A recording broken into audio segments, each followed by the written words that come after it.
When you're out camping, you cover it with dirt to suffocate that fire. So just by taking the air or the oxygen away from the fire makes it safe. Now I have this little airtight container here. The reason I have that is because I'm going to light this. Now as soon as I light it, I'm going to put it inside this airtight container. It'll snuff out the flame and we'll all be safe.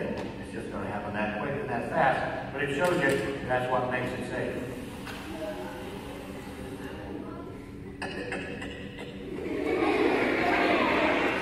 That's a pretty good commercial for no smoking too, isn't it?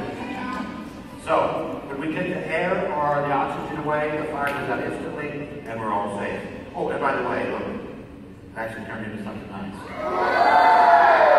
That's exactly what we want to do with the bully. We'd like to turn it into something nice, wouldn't we? Well, maybe by you setting a good example, if you showing them that they can have fun bullying, maybe that's their first path to being someone nice. Okay.